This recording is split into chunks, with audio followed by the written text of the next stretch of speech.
make puppets. You're also a puppet maker, and I Yeah. was wondering what are the materials that you use, and I guess how long it can take you to create or make one of these puppets. Well, it depends on the puppet entirely. I make all sorts of different puppets. I make, shadow puppets. I can make really, really simple shadow puppets. I can make one in 5 minutes. But if What I is that? Actually, yeah, that's it's just interesting cut because what paper. is a It's just cut paper. right.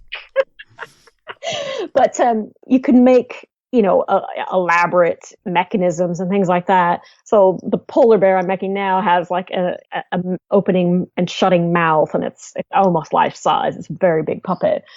So there's a lot of, kind of technical things that go into it. And if I'm making a larger puppet or even just a medium sized puppet, usually I'll make kind of like a wooden scaffold or skeleton inside of it. That all has to work in the same way that a human skeleton works. It has to bend in the right places and stop bending in the right places, and it has to be sturdy, to actually hold up the structure. And sometimes that's the most difficult part.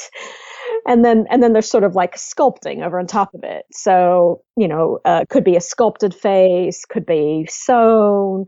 It just depends on the puppet. No, so does that also mean that you're required to have a basic grasp of human anatomy? I think it helps a lot. No, Hmm. I usually tell people that, like a life drawing class is very important to puppet making, because you learn how the body moves and how it doesn't move. Is puppet making a part of the process that you also enjoy?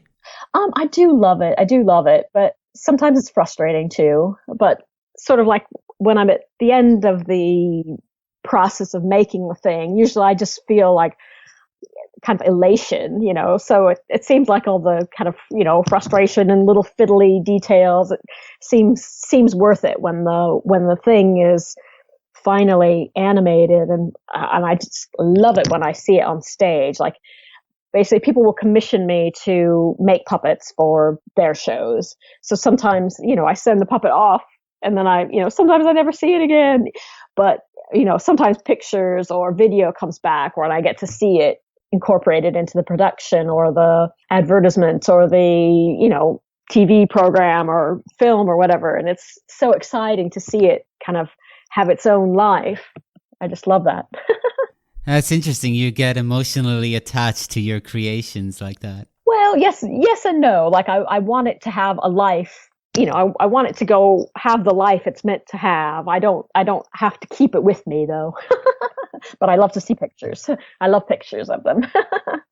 I presume it would be difficult to store everything that you've ever created. That I would have to have like a warehouse or something, because I have made hundreds of puppets, hundreds and hundreds.